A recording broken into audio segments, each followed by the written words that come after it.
अस्सलामुअलैकुम वीवर्स। उम्मीद है कि आप खैरियत से होंगे। तो आज की वीडियो के अंदर मैं आप लोगों के साथ सेकेंड ईयर उर्दू का जो पास पेपर है 2025 का वो ये कि शेयर करूंगा। आज की वीडियो के अंदर हम इसको डिटेल डिस्कस करेंगे, इसके सॉल्व एमसीक्यूज देखेंगे और इसकी जो बाकी चीज़ें वगैरह हैं उन सबको अच्छी तरीके से डिस्कस करेंगे। ठीक है, तो वीडियो को शुरू करने से पहले चैनल को सब्सक्राइब कर लें ताकि आने वाले जो और इसी तरह के पास पेपर थे सेकेंड ईयर के वो आप तक ये कि आसानी के साथ पहुँच सकें। तो चलिए वीडियो को शुरू करते हैं और इसको ये कि हम डिस्कस करते हैं। अच्छा जी, पहले तो बात कर लेते हैं मार्क्स की। सेकेंड ईयर उर्दू का पेपर आप लोगों का आता है 100 मार्क्स का, जिसमें से आपके 20 मार्क्स के एमसीक्यूज होते हैं और 80 मार्क्स का आपका थ्योरी का सेक्शन होता है। तो पहले हम इसके एमसीक्यूज डिस्कस करते हैं, उसके बाद हम ये कि इसके जो थ्योरी का सेक्शन है वो डिस्कस करेंगे। ठीक है, तो इसका फर्स्ट एमसीक्यूज है, रशीद अहमद सिद्दीकी डॉक्टर इकबाल से मुलाकात के लिए गए थे। इसका आंसर है लाहौर। एमसीक्यूज नंबर 2 है, शाहनामा इस्लाम इनकी मशहूर तसनीफ़ है। इसका आंसर है हफीज़ जलंधरी। थर्ड एमसीक्यूज है, साजिदा के बीमार वालिद का नाम था। इसका आंसर है मुंशी रमज़ान। बाकी आगे और देखते हैं। एमसीक्यूज नंबर 4 है, नज़म दो भेड़ शनासाओं की मुलाकात के शायर हैं। इसका आंसर है सैयद ज़मीर जाफरी। एमसीक्यूज नंबर 5 है, शामिल निसाब में निगार सिपाही के शायरी इस सनफ़ में है। इसका आंसर है गीत। एमसीक्यूज नंबर 6 है, नज़म काम इनकी तख्लीक है। इसका आंसर है वजाहत नसीम। एमसीक्यूज नंबर 7 है, किताब में शामिल मोहम्मद हुसैन आज़ाद की तहरीर का इन्वान है। इसका आंसर है खुशतबी। एमसीक्यूज नंबर 8 है, हाइको नज़म में मिसरे होते हैं। इसका आंसर है 3। एमसीक्यूज नंबर 9 है, शोला तोर और आतिश गुल इस शायर के शेरी मजमूए हैं। इसका आंसर है जिगर मुराद आबादी। एमसीक्यूज नंबर 10 है, उनसे आगे उस शायर का मजमूआ कलाम है। इसका आंसर है जॉन एलिया। एमसीक्यूज नंबर 11 है, शामिल निसाब सबक कहतुर्रजाल मुख्तार मसूद की इस किताब से माखूज है। इसका आंसर है आवाज़ दोस्त। एमसीक्यूज नंबर 12 है, हजुस्ता का किरदार इस सबक में है। इसका आंसर है चार मालदार। आगे और देखते हैं। एमसीक्यूज नंबर 13 है, खुतबात मदारिस से ये सबक निसाब में शामिल है। इसका आंसर है सीरत मुहम्मदी की जामियत। एमसीक्यूज नंबर 14 है, हुस्न बयां के दुल्हन का नाम था। इसका आंसर है खंदा जबी। एमसीक्यूज नंबर 15 है, सनफ के एतबार से सबक सर इकबाल मरहूम है। इसका आंसर है खाका। एमसीक्यूज नंबर 16 है, नज़म चांद और तारे में अशहब ज़माना में ये सनत है। इसका आंसर है इस्तारा। एमसीक्यूज नंबर 17 है, सबक चार मालदार सनफ के एतबार से है दास्तां। एमसीक्यूज नंबर 18 है, जॉन एलिया का असल नाम है सैयद हुसैन जॉन असगर। एमसीक्यूज नंबर 19 है, हकीम लुकमान का जिक्र इस सबक में है। इसका आंसर है अदब आमुज़ों के नाम। एमसीक्यूज नंबर 20 है, यास्मीन हमीद की शामिल निसाब नज़म का इन्वान है। इसका आंसर है खुतबा कौन लिखेगा। तो एमसीक्यूज तो हम लोगों ने डिस्कस कर लिए। अब हम डिस्कस करते हैं इसका थ्योरी का सेक्शन, सेक्शन बी और सेक्शन सी। अच्छा जी, अब हम डिस्कस करते हैं उर्दू का सेक्शन बी, मतलब के हिस्सा बे। तो इसके ज़रा नोट पढ़ लेते हैं क्या लिखा हुआ है जी।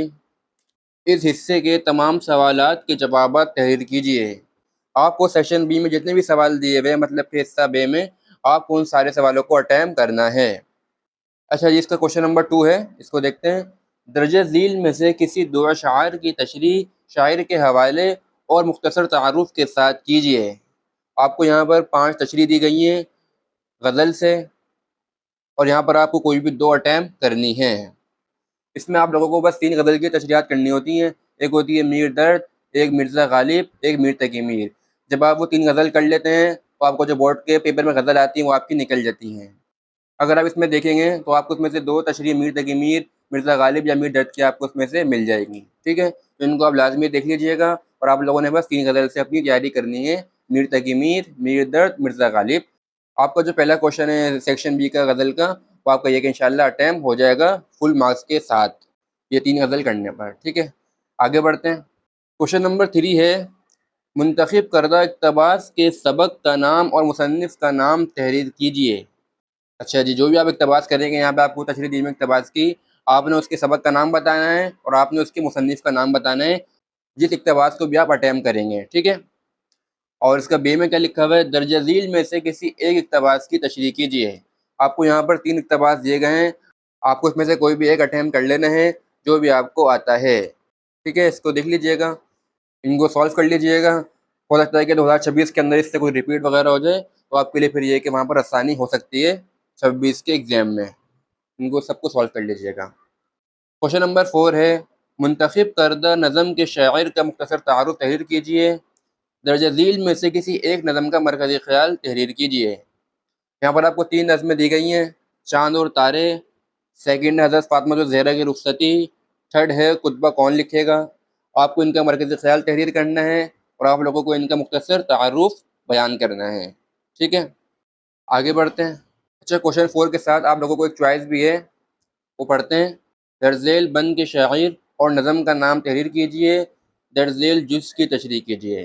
अच्छा, चॉइस ये है कि या तो आप मरकज़ी ख़याल कर लें या तो आप जुज़ की तशरीह कर लें, लेकिन ज़्यादा आसान ऑप्शन ये है कि मरकज़ी ख़याल होता है, वो आपको 2-3 करने पड़ते हैं, आपका ये कि इंशाअल्लाह उसमें से काम निकल जाता है मरकज़ी ख़याल का, या आपको थोड़ा ज़रा इसमें एफ़र्ट ज़्यादा करनी पड़ती है जुज़ की तशरीह में, तो एक लोग थोड़ा बड़ा काम है। तो मेरी एडवाइस यही है कि आप लोग मरकज़ी ख़याल को चूज़ कीजिएगा, लेकिन अगर कोई बच्चा जुज़ की तशरीह करना चाहता है, तो वो जुज़ की तशरीह भी कर सकता है, ठीक है? ये सब आपके ऊपर है, आपका चॉइस है, आप जो मर्ज़ी इसमें से करें। क्वेश्चन नंबर 5 है, मुंतखब करदा सबक के मुसन्निफ़ का मुख्तसर तारुफ़ तहरीर कीजिए और मदरजा ज़ेल में से किसी एक सबक का खुलासा तहरीर कीजिए। यहाँ आपको 3 खुलासे दिए गए हैं। फर्स्ट ज़मीन, सेकंड चार मालदार, थर्ड सवेरे जो कल मेरी आँख खुली। आपको इसमें से किसी एक सबक का खुलासा तहरीर करना है और आपको इनका मुख्तसर तारुफ़ बयान करना है मुसन्निफ़ का, ठीक है? जो भी इसके सबक के लिखने वाले हैं ना, उनको बयान कर दीजिएगा। आगे बढ़ते हैं। अच्छा जी, क्वेश्चन नंबर 5 के साथ भी एक चॉइस का ऑप्शन है, वो है मदरजा ज़ेल सवालात में से किसी 5 के जवाबात तहरीर कीजिए, तमाम सवालात के निशानात मुसावी हैं। आपको यहाँ पर टोटल 8 सवालात दिए गए हैं, 5 इस वाले पेज पे और 3 ये कि नेक्स्ट पेज पे, तो हम अभी वो भी देखेंगे। तो यहाँ पर आप लोगों को 8 क्वेश्चन दिए गए हैं और आपको उसमें से कोई भी 5 अटेम्प्ट करने हैं। तो इनको पढ़ते हैं। फर्स्ट क्वेश्चन है, खुदा की मोहब्बत और प्यार का मुस्तहिक बनने के लिए हर मज़हब ने क्या तदबीर बताई है? क्वेश्चन नंबर 2 है, खुशतबी के ख़ानदान का बानी कौन है? बहुत आसान सवाल आते हैं ये भी। क्वेश्चन 3 है, बेअदबों से अदब कैसे सीखा जाता है? क्वेश्चन 4 है, मुसन्निफ़ को कागज़ात के ढेर में क्या-क्या मिला? क्वेश्चन 5 है, मोहम्मद हुसैन आज़ाद ने ज़राफ़त को एक शख़्स क्यों करार दिया है? बाकी आगे और देखते हैं। अच्छा जी, क्वेश्चन नंबर 6 है, लाला जी ने मुसन्निफ़ को जगाने के लिए क्या अंदाज़ अपनाया? वाओ! क्वेश्चन नंबर 7 है, मुसन्निफ़ ने शेख यूसुफ़ की बिल्ली को कौन-सी ख़ासियत अपनाने की कोशिश की और क्यों? क्वेश्चन नंबर 8 है, जाने वाली बात सुनाते हुए अब्बा की आँखों में चमक क्यों आ जाती थी? ये तो ख़ैर आप बताएँगे कि क्यों आ जाती थी। आप लोगों ने चैप्टर पढ़ा हुआ है कि किसकी आँखों में चमक आ रही है और किसकी आँखों में रोना आ रहा है, ये आपको इसमें बताना पड़ेगा। बहरहाल ये क्वेश्चन नंबर 5 में 2 ऑप्शंस थे, एक तो खुलासे का था, एक सवाल जवाब का था। दोनों चीज़ें वैसे काफ़ी आसान है, लेकिन ज़्यादा मेहनत सवाल जवाब में ये आपको खुलासे 3 या 4 याद करने पड़ते हैं, आपका काम निकल जाता है। बल्कि याद क्या करने पड़ते हैं, आपको कहानी पढ़नी पड़ती है कि भाई कहानी में क्या बात हुई हुई है और सेम कहानी आप बोर्ड में लिख के आ जाते हैं बस। और सवाल जवाब के लिए आप लोगों को सारे चैप्टर्स पढ़े हुए होने चाहिए, उन सब में से आपके पास सवाल आ जाते हैं और उसका आंसर आप दे सकते हैं। इसमें कोई याद करने का नहीं है। मतलब आप चैप्टर पढ़ेंगे, आपको पता होगा कि कौन से चैप्टर में क्या बात हुई है, तो फिर आप ये उसको आसानी के साथ कर सकते हैं, ठीक है? तो सेक्शन बी तो हम लोगों ने डिस्कस कर लिया, जो कि 40 मार्क्स का था। अब हम डिस्कस करते हैं इसका सेक्शन सी, मतलब कि हिस्सा जी, तफसीली जवाबात के सवालात। ये है हमारे पास 40 मार्क्स का। इसमें हमारे पास बस 2 क्वेश्चन हैं और इसका एक क्वेश्चन 20 मार्क्स का है।